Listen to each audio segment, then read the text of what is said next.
Good morning. Good morning. This is Meditation Reflections, 15th of July, and here we are. Thanks for being here. Thank you for joining us.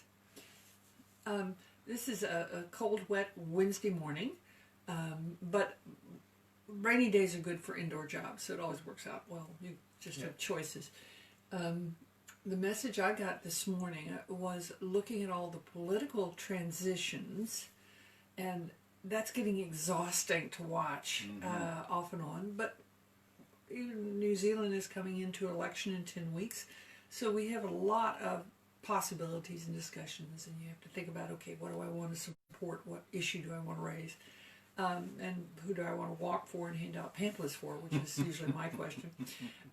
But at the same time, the reflection pointed out the political stuff can get exhausting, but it's real world.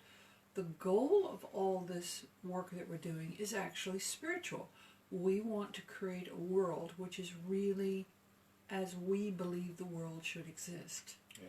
So it's interesting that the political stuff has a spiritual goal. We can do better. We can do better. And so you have to look at each issue and go, okay, what I see is the ideal outcome in this case, which I thought was an interesting insight, that the goal was spiritual, that the process was political and mechanical. This time my meditation was a little more esoteric. I connected deeply with a couple of my guides. Tane Mauta, I don't know if he's necessarily one of my personal guides, but he's kind of present with us. And I wanted to know more about him, so I asked him. I know one of the terms that they refer to you as is Lord of the Forest. And what are you about? What more do you do? And actually, I did get an answer. He's kind of a shaman teacher, and he assists when a person goes out into the forest. He assists them to connecting with the forest and nature. Shamans can speak to plants and animals and minerals and water and whatever, and he assists with that. And as well as Sakota, that's one of my guides. He's a Native American guide, and he pretty much does the same thing. And we all work on multiple dimensions and densities, and someone more experienced can help those that are less experienced. That's a good way of putting it, I guess. And that's what we're all doing for each other. We teach those that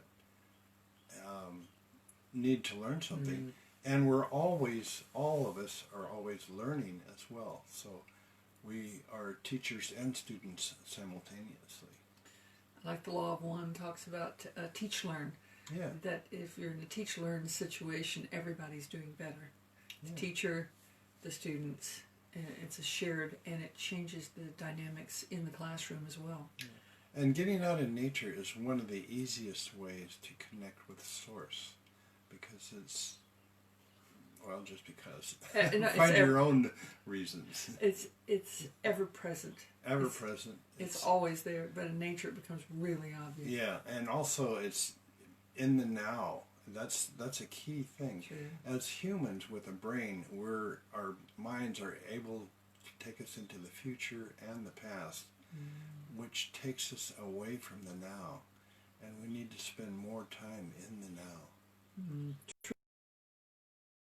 Now, it's the only place you can accomplish anything, and it's where you have to put your greatest energy. And utilizing the fact that you know it's the now intensifies that. Yeah. So. Anyway, I think all really important ideas. Yeah.